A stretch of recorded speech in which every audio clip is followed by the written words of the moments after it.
धर्म कभी नहीं लड़ाता है, धर्म लड़ा ही नहीं सकता।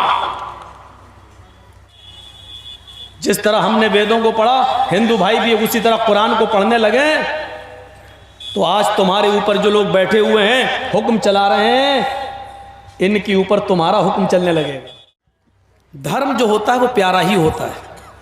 आज मैं सिर्फ मुसलमान की बात नहीं कर रहा हूँ, इस्लाम की बात नहीं कर रहा हूँ।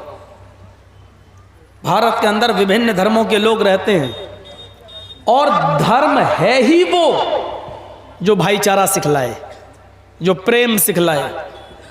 और याद रखिएगा, जो धर्म लड़ाता हो,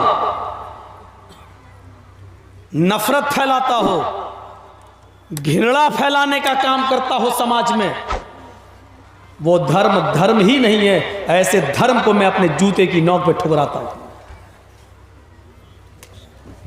कोई भी धर्म आप उठाकर देख लीजिए, कुछ धर्म क्या है। हमारे रास्ते अलग अलग हो सकते हैं, लेकिन मंजिल एक होनी चाहिए। देखिए, कुरान करीम की मैं मिसाल इसलिए आपके सामने रख रहा हूं कि हम इसलिए इस्लाम से प्यार करते हैं, क्योंकि इस्लाम ने हमसे कहा है कि हिंदू धर्म के लोगों को अपना भाई कहो। हम इस्लाम से इसलिए मोहब्बत करते हैं क्योंकि इस्लाम ने हमें बताया है कि सिख तुम्हारे भाई हैं। हम इस्लाम से इसलिए मोहब्बत करते हैं क्योंकि इस्लाम ने हमें सिखलाया है कि जैन और बुद्धिस्ट तुम्हारे भाई हैं, तुम उनको अपने सीने से लगाओ। और यह भी कहा है कि इन सब का मूल मंत्र एक ही है, इसलिए किसी भी धर्म से नफरत और घृणा नहीं। जिस तरह हमने वेदों को पढ़ा, हिंदू भाई भी उसी तरह कुरान को पढ़ने लगे, तो आज तुम्हारे ऊपर जो लोग बैठे हुए हैं, हुक्म चला रहे हैं, इनके ऊपर तुम्हारा हुक्म चलने लगेगा। धर्म कभी नहीं लड़ाता है, धर्म लड़ा ही नहीं सकता। रामायण पढ़िए, आप नहीं पढ़ी हो तो पढ़िए। रामचंद्र जी ने कहा है, तुमने अगर किसी भी एक व्यक्ति को नाजायज एक थप्पड़ मारा और उसका कोई कसूर, कोई गलती नहीं, तो तुम्हारे अंदर से मानवता निकल चुकी है।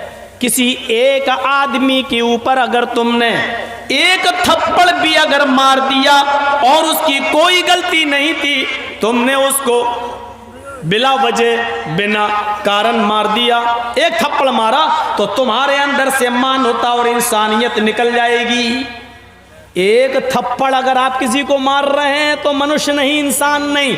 ये पवित्र शिक्षा कौन दे रहा है? रामचंद्र जी। सिख धर्म के अंदर क्या कहा गया? अगर तुमने किसी एक जानवर को भी एक डंडा मार दिया, मनुष्य की बात नहीं हो रही यहां, गुरु नानक क्या कह रहे हैं, गुरु ग्रंथ पढ़िए, एक मनुष्य को, एक जानवर को भी अगर तुमने डंडा मार दिया तो तुम भी जानवर की श्रेणी में आ जाओगे, तुम भी इंसान नहीं कहलाओगे, जानवर बन जाओगे। जो धर्म का गुरु नानक जानवर को मारने पर हमें जानवर कह रहा हो, तो गौर करो उस धर्म के अंदर इंसान को मारना कितना बड़ा पाप होगा। जैन धर्म क्या कहता है? जमीन के ऊपर, धरती के ऊपर जब तुम चलो तो कोशिश करो कि पैर में चप्पल या जूता ना हो, नरम पैर रखो, ताकि जमीन पर रेंगने वाली, चलने वाली चींटी या कोई कीटाणु या कोई मच्छर भी तुम्हारे पैर के दबने से मर ना पाए। ये कोशिश करो कि तुम्हारे पैर के चलने से, पैर के रखने से कोई चींटी भी ना मरने पाए। और जब तुम किसी चटाई पर या कुर्सी पर बैठो तो उसको कपड़े से साफ कर लो, हल्के कपड़े से उसको साफ कर लो, ताकि बैठते वक्त कोई कीड़ा, कोई चींटी, कोई कीटाणु तुम्हारे बैठने की वजह से दब न जाए। एक चींटी और एक मच्छर के साथ दया और रहम शाम का खाना सूर्य डूबने से पहले खा लो। सूर्य डूबने के बाद कीड़े मकोड़े अक्सर तुम्हारे चिरागों पर, तुम्हारी लाइटों पर आते हैं, वो कहीं टूटकर गिरकर तुम्हारे खाने में ना गिर जाएं, गरम खाना होने की वजह से वो जलकर मर न जाएं। इसलिए तुम शाम का खाना सूरज डूबने से पहले, सूरज होने से पहले खा लो। ये जैन धर्म सिखलाता है। इंसानियत देखिए क्या है, यानी जानवर के साथ ये सुलूक, परिंदों के साथ, कीड़े मकोड़ों के साथ महावीर जी कैसे बर्दाश्त करेंगे कि कोई किसी का मर्डर कर दे। आप देख रहे हैं इंसानियत। जीसस क्या कहते हैं, क्रिश्चियन, ईसा मसीह, कोई तुम्हारे दाएं गाल पर थप्पड़ मारे तो बायां गाल पेश कर दो, और कोई तुम्हारे बाएं गाल पे थप्पड़ मारे तो दायां पेश कर दो। बदला ना लो, बदले की भावना से काम करोगे तो हिंसा होगी। तुम हिंसा को रोको। दाएं गाल पे थप्पड़ मारे तो बायां गाल पेश कर दो, और बाएं गाल पे कोई मारे तो दायां पेश कर दो। और कोई तुम्हारा जबरदस्ती कुर्ता नोच ले, कुर्ता पंजाबी, कोई छीन कर लेकर भागे तो तुम उसका पीछा करो, उसको पकड़ लो और उससे क्वेश्चन आंसर करो, उससे सवाल जवाब करो, तूने मेरा कुर्ता क्यों छीना। अगर वो कोई मजबूरी बताए, मेरे पास पहनने को नहीं था, मेरे पास पैसे नहीं थे खरीदने के लिए, ये नहीं, जब वो तुम्हें कोई मजबूरी बताए तो तुम उसको अपना पैजामा भी उतार कर दे दो, अपना पैंट भी उतार कर दे दो, उसकी मजबूरी में उसके काम आओ। ये जीसस, ईसा मसीह कह रहे हैं। बाइबल वो नंबर 5 उठाकर देखो। मैंने आपके सामने रामचंद्र जी की बात कही, मैंने आपके सामने गुरु नानक की बात बताई, मैंने आपके सामने महावीर जी की बात बताई, मैंने आपके सामने जीसस ईसा मसीह यीशु की बात बताई, मैंने आपके सामने इतने लोगों के हवाले दिए।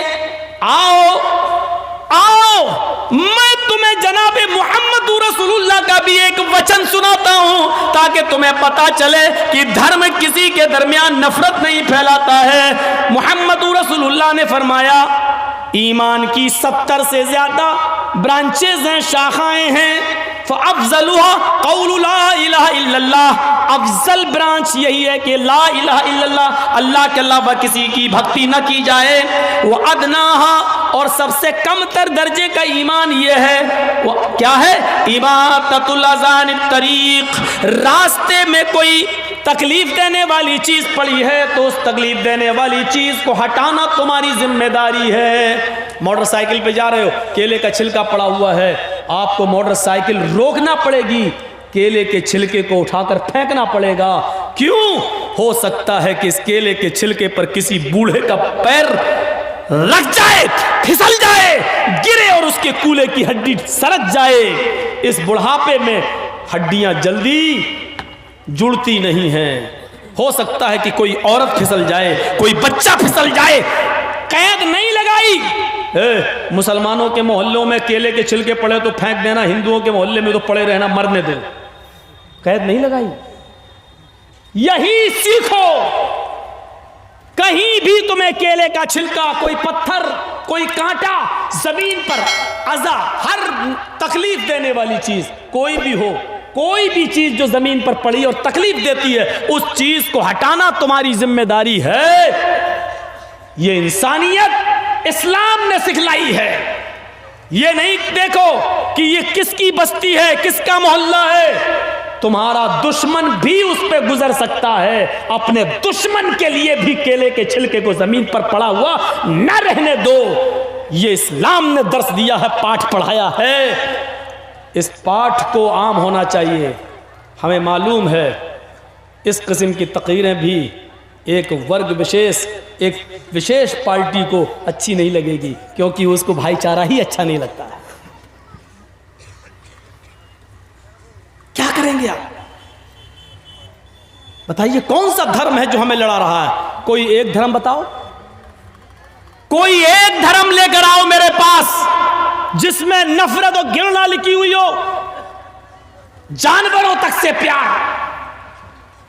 अब बताइए, रामचंद्र जी कह रहे हैं कि किसी एक को अगर एक थप्पड़ भी मार दिया तो इंसान नहीं रहोगे। इस्लाम कह रहा है या युहन्नास इन्ना खलकनाकुम मिन ज़करिन व उन्सा, ऐ लोगों तुम एक ही बाप के बेटे हो, एक ही माँ के बेटे हो, तुम्हारा एक ही बाप है आशू आदम, तुम सब आशू के बेटे हो, आदम की संतान हो, तुम सबकी एक ही माँ है हव्वा, जिसको वेदों में शत्रुपा कहा गया है। शत्रुपा, तुम सब एक ही बाप के बेटे हो, आशू आदम के मनु के, और तुम सबकी माँ एक ही है, हव्वा कह लो या शत्रुपा, तुम सब उसी के बेटे हो, यानी तुम सब आपस में भाई भाई हो। इस्लाम ये कह रहा है। और जो धर्म हमें भाई भाई कहता हो वो धर्म आपको इस बात की इजाजत नहीं देता कि आप पिस्टल निकालकर किसी के बंद दरवाजे को खुलवाकर उसके घर में घुसकर उसकी कंपट्टी पे बंदूक रखकर आप कहें नारे तकबीर अल्लाहु अकबर और कहकर उसको शूट कर दें और मार दें। अगर कोई शख्स अल्लाह का नाम लेकर किसी बेगुनाह और बेकसूर को मार रहा है, सबसे बड़ा आतंकवादी है और इस्लाम का सबसे बड़ा दुश्मन है।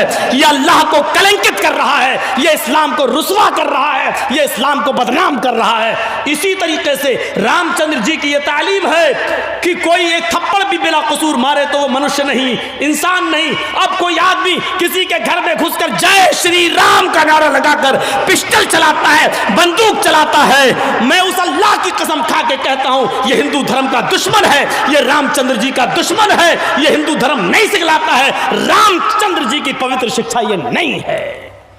ये हिंदू को बदनाम कर रहा है, वो मुसलमान इस्लाम को बदनाम कर रहा है, ये राम को बदनाम कर रहा है, वो मोहम्मद को बदनाम कर रहा है। धर्म ये है ही नहीं।